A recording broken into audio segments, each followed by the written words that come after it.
Welcome to Cooper Talk. I'm your host, Steve Cooper, and remember, I'm only as hip as my guest. And I got to tell you something, people. I graduated high school and college both in the 80s, and I used to listen to a radio station, well, I still do when I moved back from LA, called WMMR. And they used to have such great Philadelphia music. They had the Hooters, they had the A's, they had Tommy Conwell and the Young Rumblers, they had Robert Hazard and the Heroes. And that tradition still goes on because my guest is a Philly musician, but he's touring the country now. And he's also a fellow Cherry Hill East Cougar. And from Low Cut Connie, my guest is Adam Weiner. How you doing, Adam?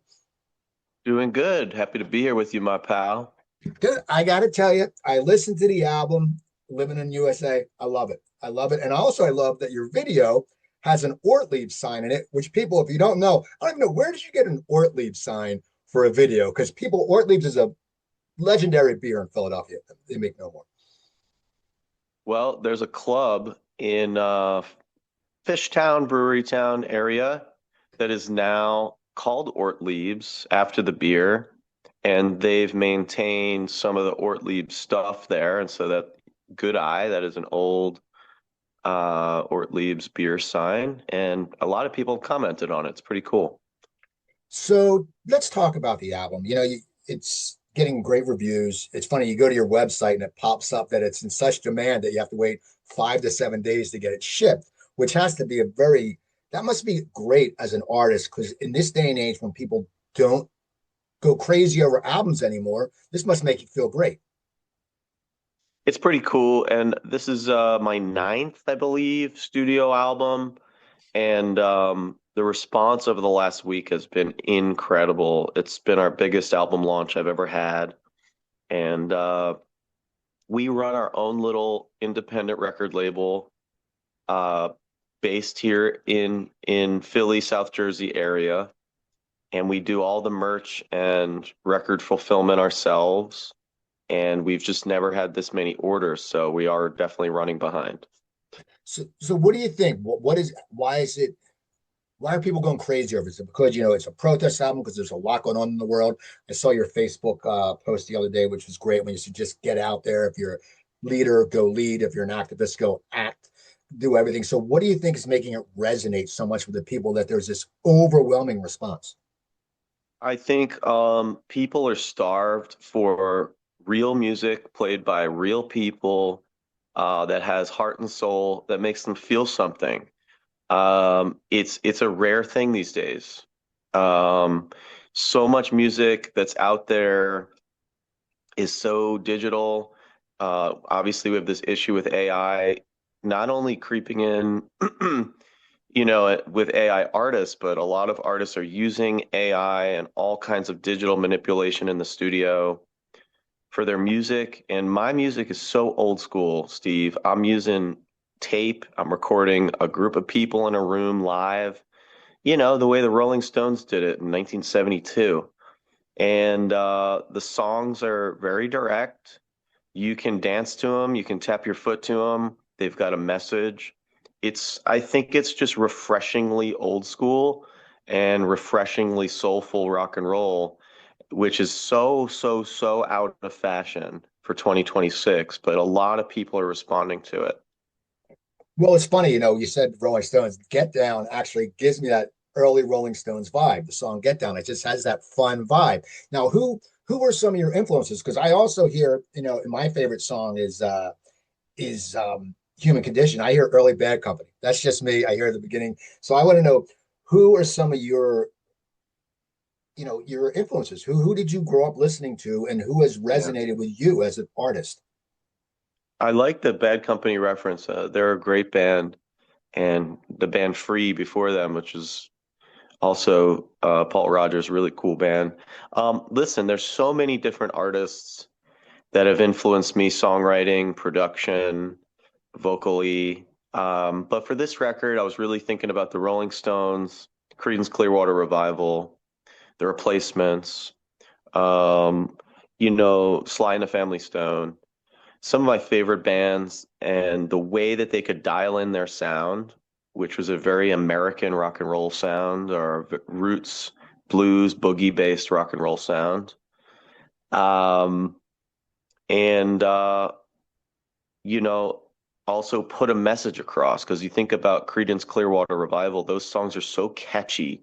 And after 55 years plus, those songs are still resonating. If you go on to streaming platforms, of all the bands from the 60s, the Beatles, the Stones, the Who, all the big bands, Creedence has as many or more streams than any other band. There's something about Creedence Clearwater Revival.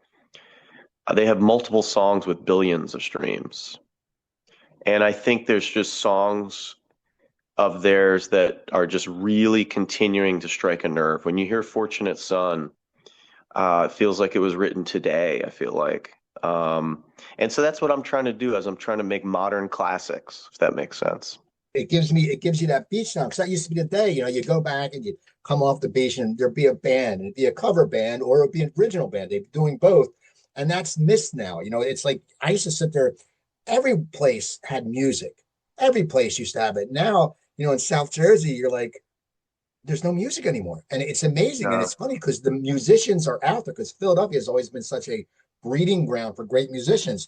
As a musician, why do you think that is happening? I mean, we're now 40 years into that process of the death of live music on that level. It was like switching to DJs. And now it's not even a DJ, it's just an algorithm playing music in a club. It's a shame, but I'm old enough that I got a taste of it down at the shore. Whether it be Atlantic City, Ocean City, Wildwood, Asbury Park, I got a taste of that Jersey Shore rock sound, which always had a saxophone in it. And it's just something you hear it and you know what it is if you're from this area, and obviously people around the world know it through Bruce Springsteen. But there's a Jersey Shore sound and it's verging on extinction. I'm a Jersey guy, and you're totally right that we tried to capture that with that song. And a bunch of people, including talking to people in Germany, overseas, they say it sounds like New Jersey, you know. So what made you get into music? You're a Cherry Hill East guy. I think you're the second Cherry Hill East guy. The other on my show is Ellie Honig, who's now on CNN. He's a Cherry Hill East guy. I think he's in between our age. Cherry Hill East isn't. You don't think of music. When I went to East, you thought of doctors and lawyers. I ended up going to stand-up comedy, and people are like, "What are you doing? You have a college degree. Why are you doing this?" But what made you go to what? Did you always want to play music? I mean, what were you like as a kid? Yeah, I was a shy kid socially who was just obsessed with performing. I was just obsessed with music, obsessed with being on stage. Like I was shy in class, but I was the star of all the school plays.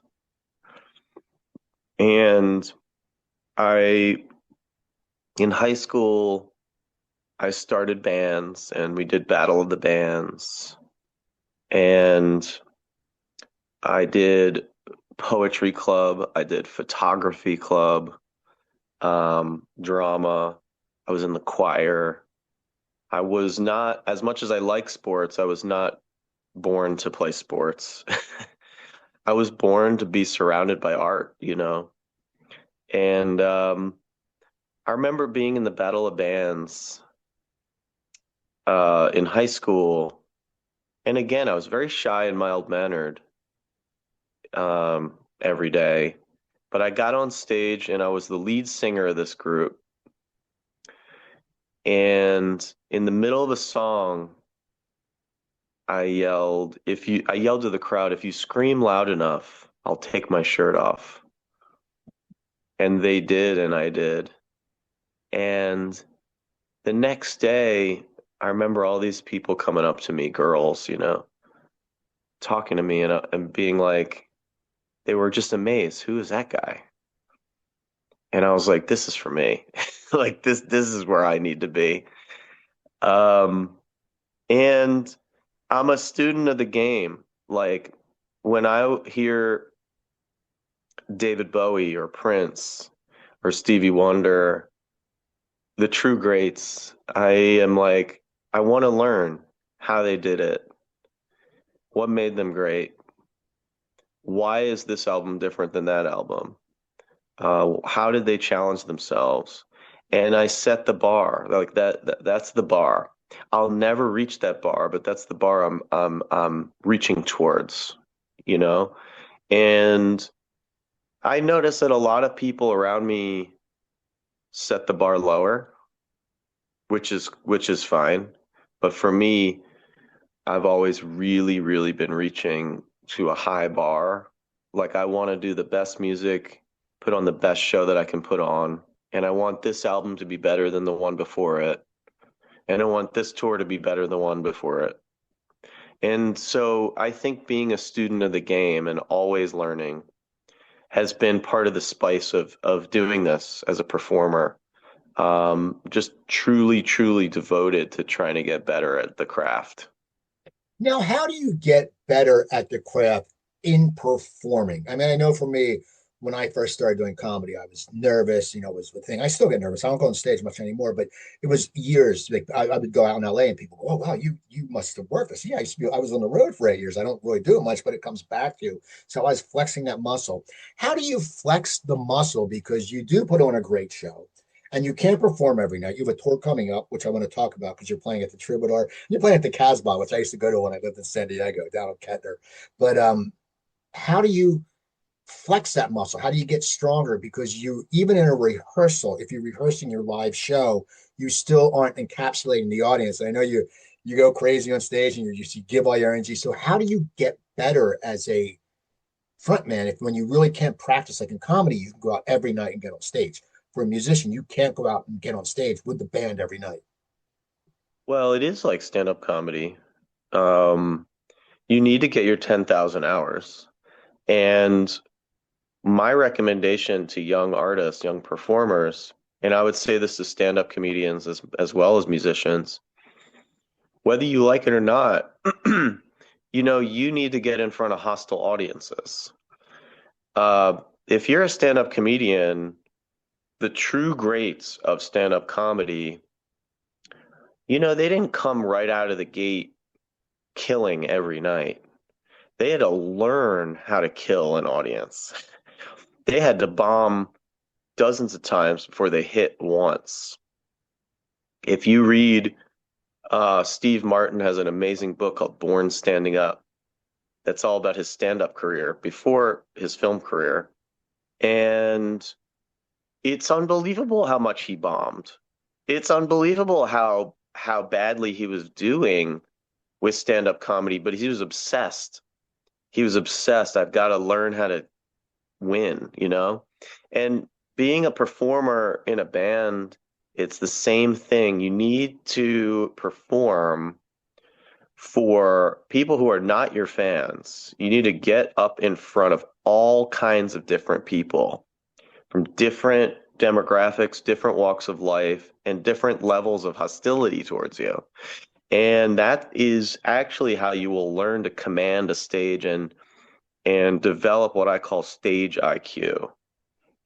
Learning how do you make this group of people feel the way you want them to feel. And you learn by doing. Most people won't see it through because for one reason or another, that path will throw them off. And maybe it's the hostile audiences that most people won't be able to take it. Um, Getting metaphorical tomatoes thrown at you, but you got to go through it. Unfortunately, a lot of artists today don't go through it because they develop a following online and they wait until they have a fan base online and then they tour for that fan base. So they skip the step of ever performing for non-fans. But I think if you're going to have a long career, decades long, you need that skill.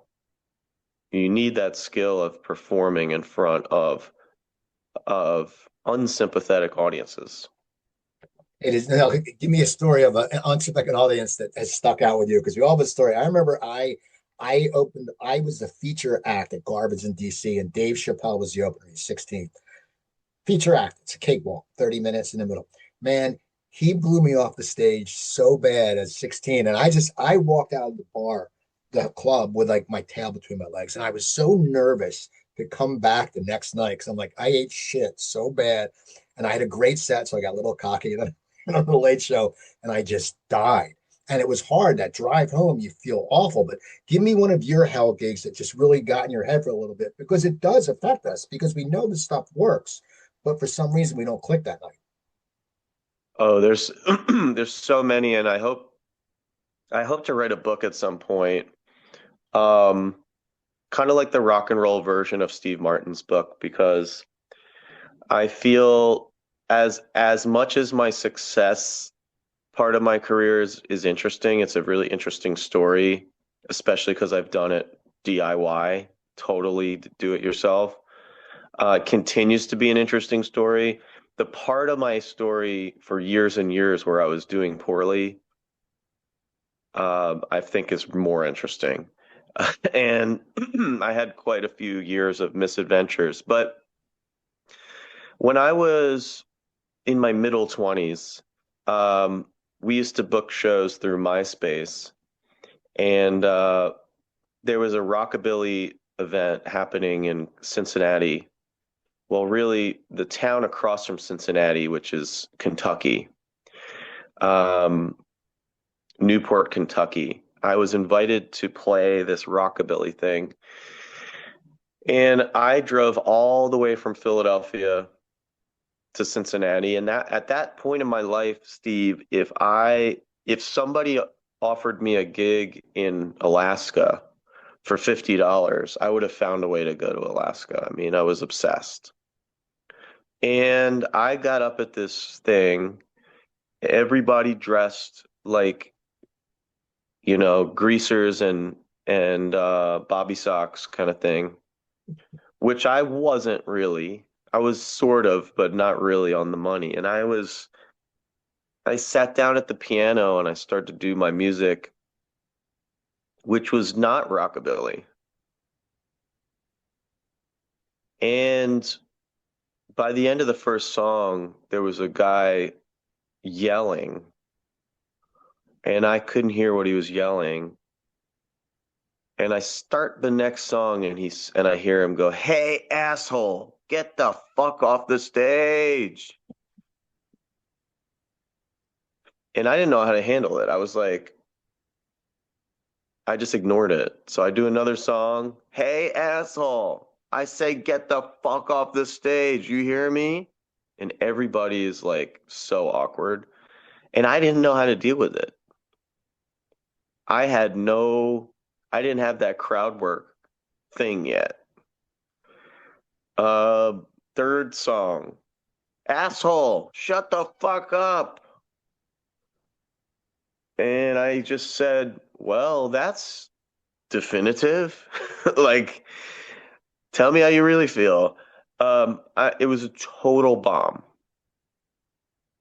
I ended my set early. Very few people talked to me. I had to sit there the rest of the night. This guy and his friends continued to heckle me and make fun of me the rest of the night, even when I was just hanging in the audience. They called me a couple choice names. And I was supposed to stay at this guy's house who booked me. And it was a long night. I mean, I stayed up talking to him and he was like, "Look, I'm really sorry. I hope you feel like this trip was worthwhile in some way." And I drove all the way back to Philly the next day and I felt a feeling I'd never felt before. Um, I felt defeated, but I wanted a do-over. And I was replaying it in my mind of what I could have said, right? Oh, look at this fucking, hey, are you part of the show? then why don't you shut your fucking mouth and you get up here and sing your, I don't know, something. I was like, maybe I should have done, and I wanted a do-over. And I then booked this little tour of little divey bars just to practice. I gotta wash this away. And that tour led to the next tour, which led to the next one to improve upon the last one. And that was over 20 years ago. It was a series of gigs and tours, and it's never stopped. The stages got bigger. And by the way, Steve, the guy who booked me for that show when I got heckled, he's in a band that opened for us recently in Cincinnati, and we laughed about this whole thing. He remembered the whole situation. That's a great story. And that's if you kept with it. Now, I want to know though, you went from Cherry Hill. When did you start getting on the road? When did you get the where people could book you? Because it takes time. I mean, you have to get out to the clubs. We said there's not like the scene it used to be. When did you start getting into the groove? After you graduated East, what did you do to get into the music business?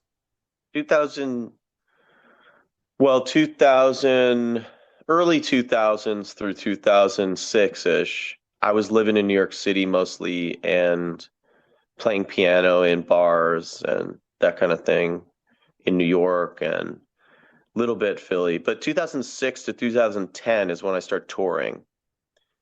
But Steve, when I say touring, I'm touring at the absolute bottom of the food chain.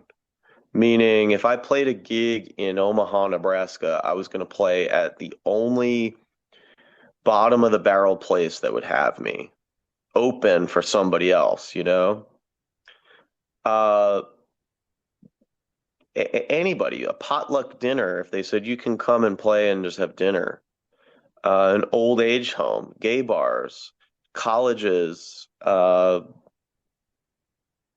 did this anarchist punk squat houses. I mean, you name it, anybody that would have me. And that got me into quote unquote the business. I wasn't making fans really. Um, but then I met these guys and they wanted to book me in England. And I took the trip over to England. I did some shows. And that led to me doing some shows in Germany and France and Scotland. And uh, I started to go overseas and I would again play to these clubs and actually some of those clubs got nicer for me.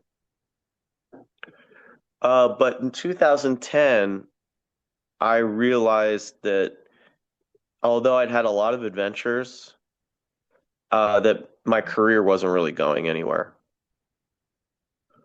And it was time to settle down. And I took a teaching job, uh, full time, and I was ready to basically play music on the weekends in the summer. And I asked my friends who were also teachers, hey, why don't we do this little record? Why don't we get together and have a wild weekend? We'll record, we'll drink, and it'll be like a last hurrah before we all go back to our teaching jobs in next month.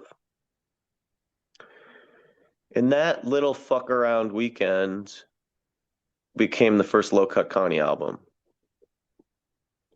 And once I heard that record, we were finished in 3 days. I was like, this is something special. I mean, and it's crazy to be sitting here 16 years later, and now it's my full-time job. It was intended to be my last little fun project before becoming a civilian. And there's something instructive about that too. It's just like when you do something just for fun, it's often the best thing that you do. Now, what's also great about you is you're very resilient.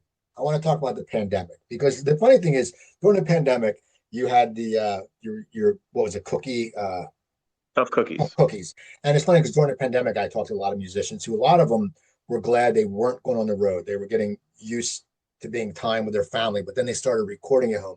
Tell me about Tough Cookies and how that really it got you a bigger it got you a bigger audience. It did. I never expected. I became like a D-list late night TV host.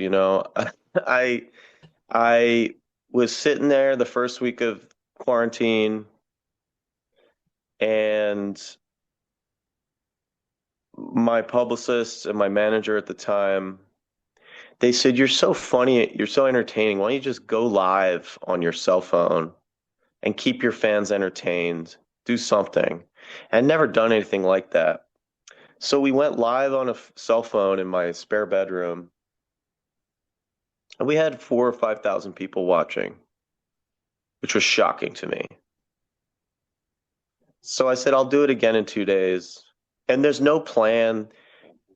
I'm playing any song that comes to my mind, being funny, being crazy, took my clothes off. I mean, it was doing everything.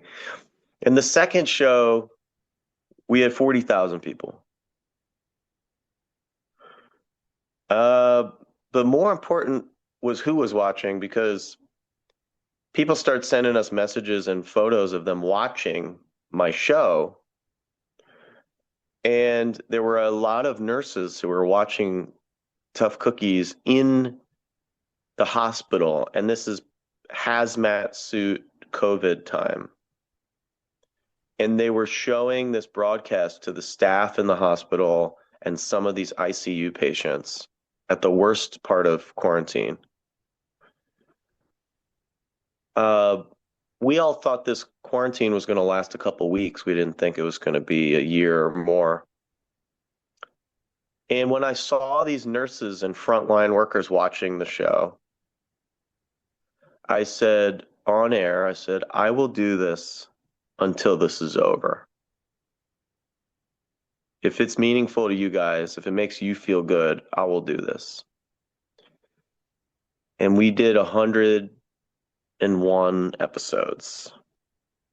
I covered over 600 songs. And by the end, I mean, we had people in countries around the world watching.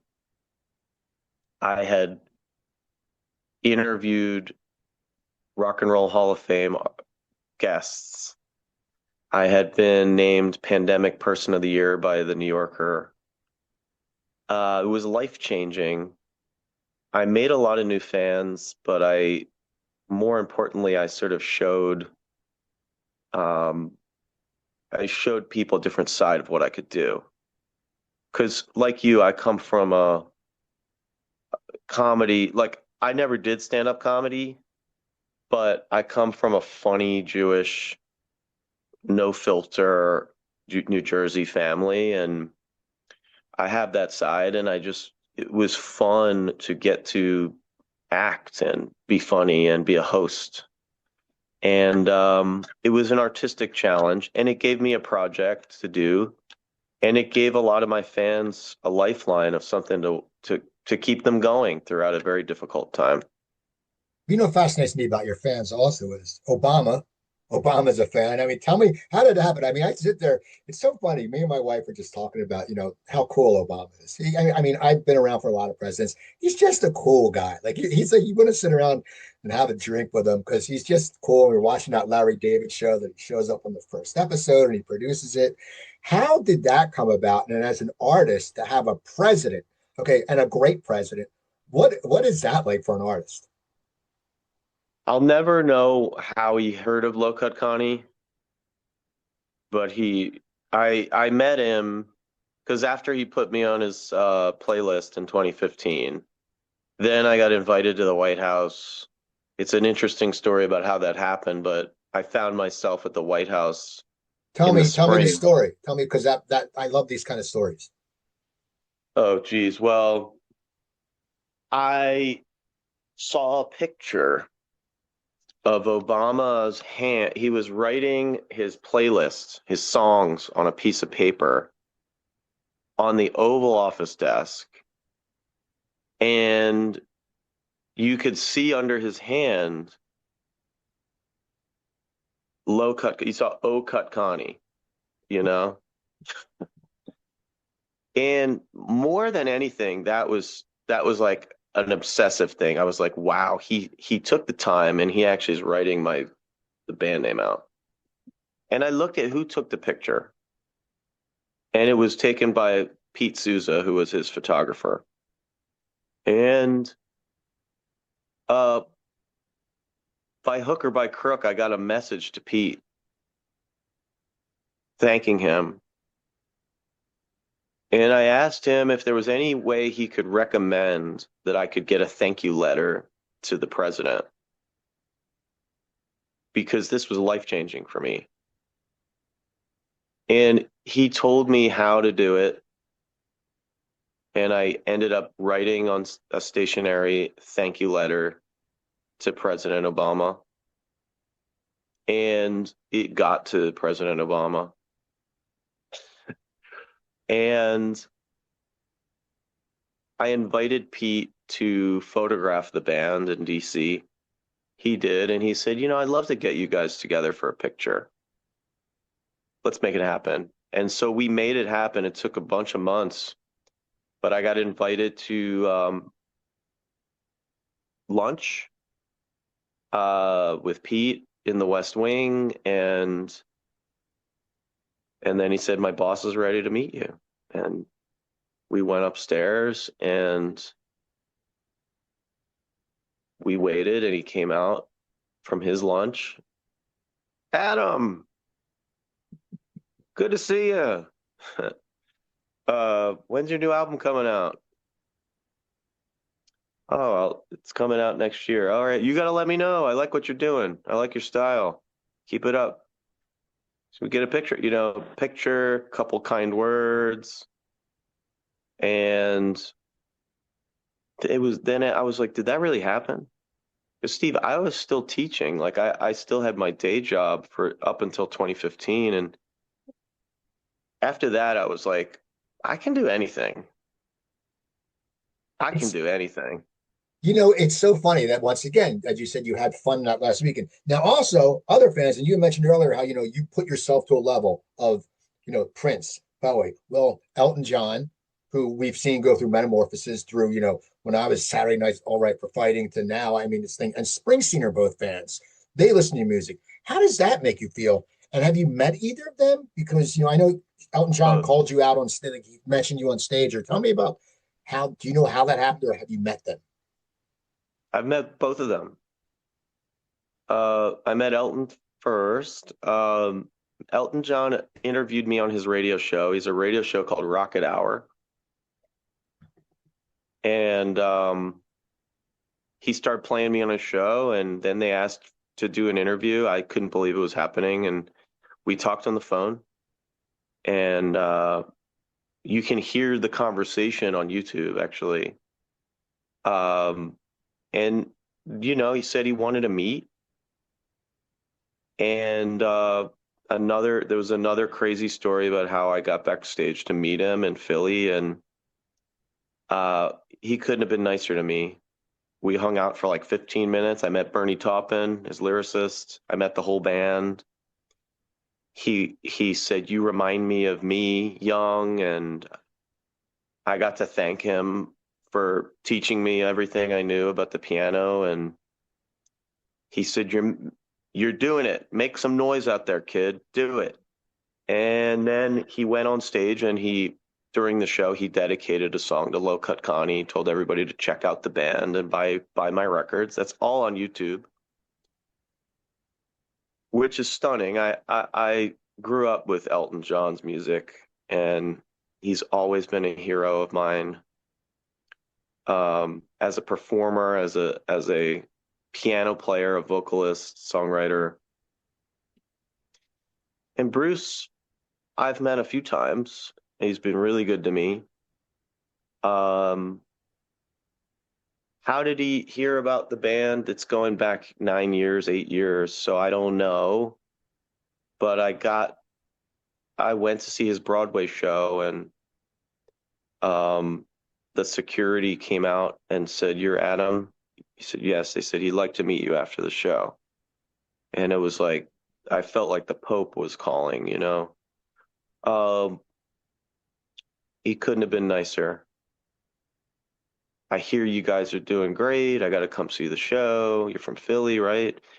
And then a few years later, 2021, I got a call, just an incredible phone call where they said Bruce and little Steven are doing this event and they'd like you to open for them um, in Asbury. And there's been other things since.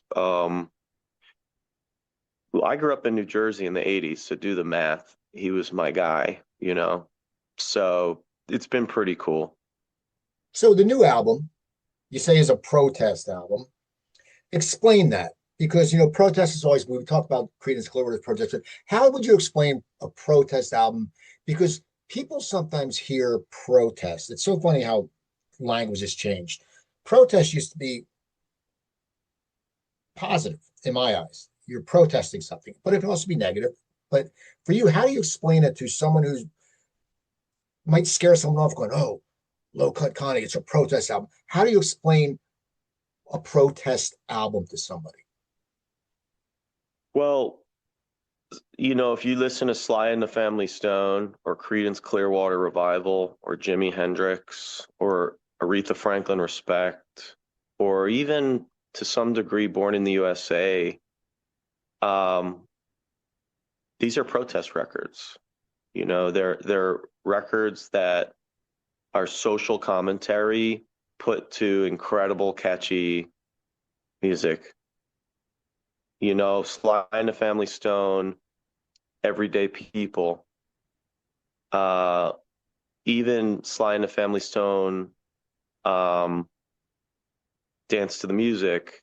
When you think about this country being segregated and him having a band that was black and white and men and women in the same group, and them going on Ed Sullivan show in the worst part of the civil rights movement and what that meant, you know, and what it meant for Aretha Franklin to sing about respect during a time when we were trying to get rid of segregation, and what that has subsequently meant for women's rights, gay rights, immigrant rights. I mean, that word respect continues to resonate. That song continues to resonate, but maybe people don't think of it as a protest song because it's a song that gets played at your wedding and bar mitzvahs, you know.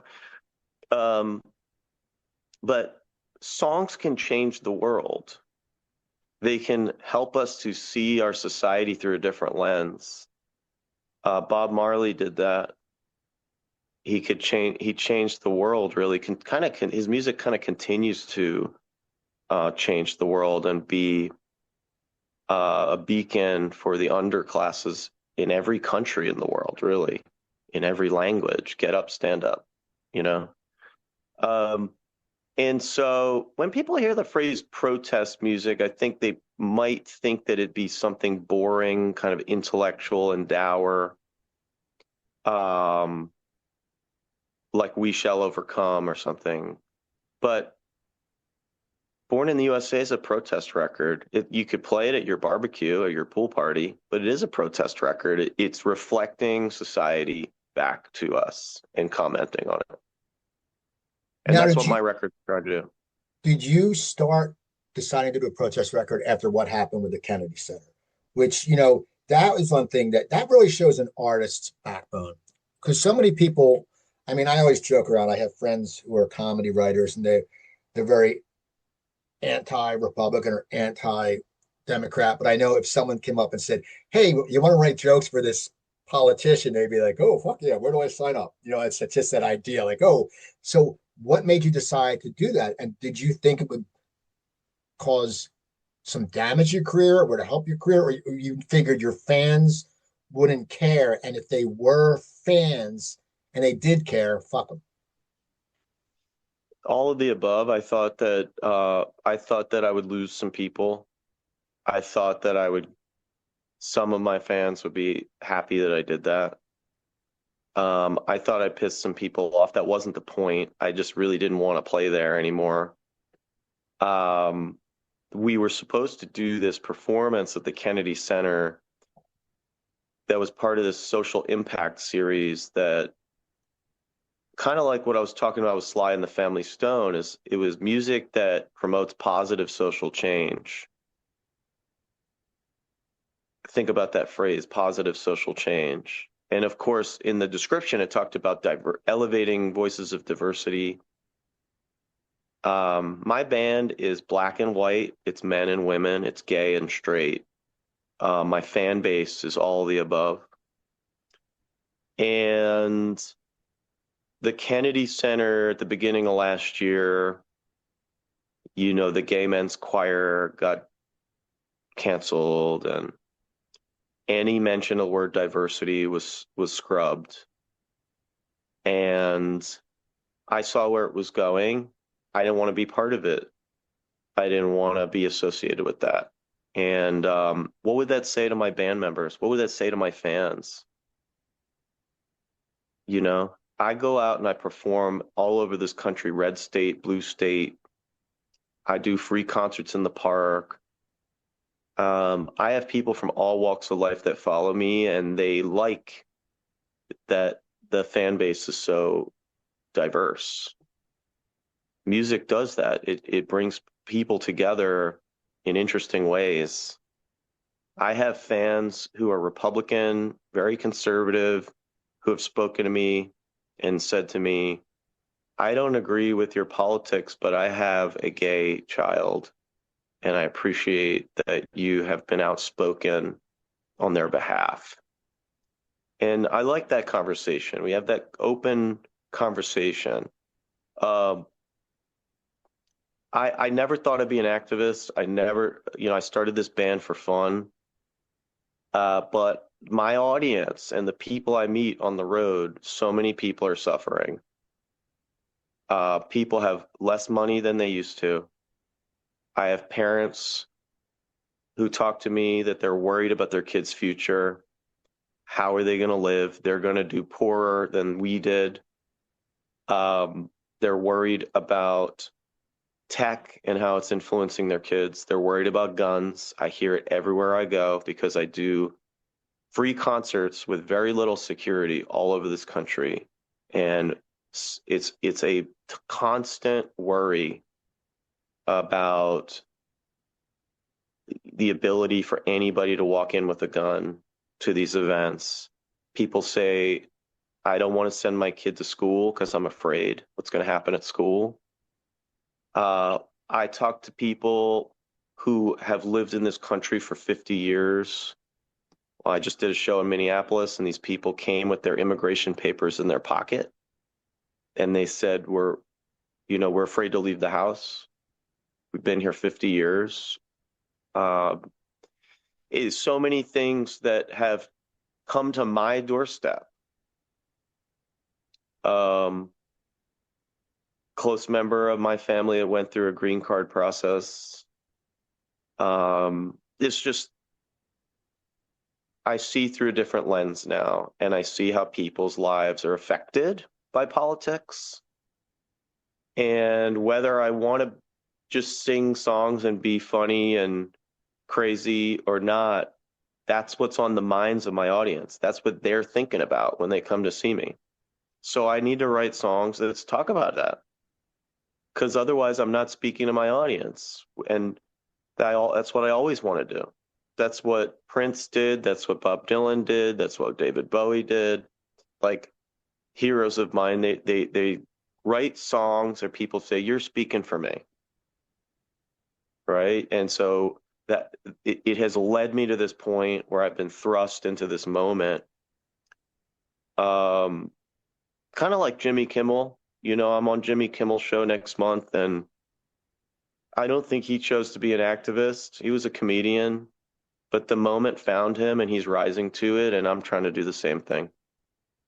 Well, that's awesome. Just two quick questions before we go. One, how excited are you for this tour coming up? I mean, you're playing the Troubadour. Have you played the Troubadour before? I have. It's an amazing place. It's always a smash. It's never lost on me how many legends have played there.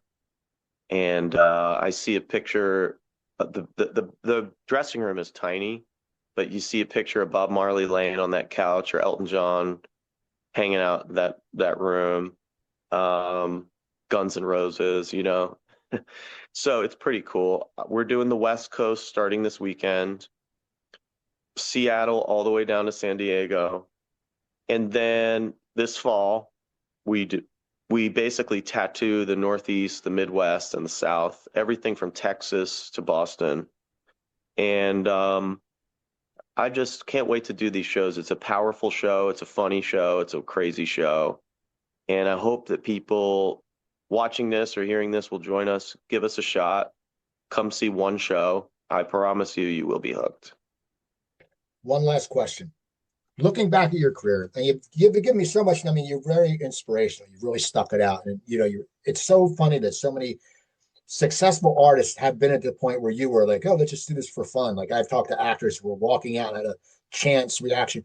But I always say you get that chance, but you also have the talent to back it up. Because if you get that chance and you suck, nothing's going to happen. Looking back at your career, what makes you very proud? Uh, it's basically what you said, perseverance. I think back and there were songs I wrote that were really good that nobody heard. There were shows that I was putting on that nobody was hearing about. Um, as much as any artistic achievement I might have had, uh, that I'm proud of, the fact that I've stuck with it and kept it going, is the thing I'm proudest of. Because the music industry, the entertainment industry in general, is a difficult place to work, and it's gotten more difficult every year that I've been doing it. And I've just never say die. I've just really persistently kept at it. And here I am in my 15th, 16th year of this band, a band that a lot of people have not ever taken seriously. And we're doing Jimmy Kimmel's show this year. We made it into the top 40 AAA charts on radio. Uh, we are selling out shows and getting really good reviews on the album and doing chats like this with you. And it's as much as of talent, it's about perseverance. And that's something I'm proud of. Well, this has been awesome, Adam. I'm glad you came on. People, go to Low Cut Connie, the website, order that album. It's going to take a little while to get there, and that means it's a really good album. I listened to it. It's wonderful. Go to my website, coopertalk.net. You can see 1,072 episodes up there. You can email me at coopertalk.net. Remember, I'm Steve Cooper. I'm only as hip as my guests. Don't forget, drinking water, eat your vegetables, take your vitamins, and I'll talk to you next time.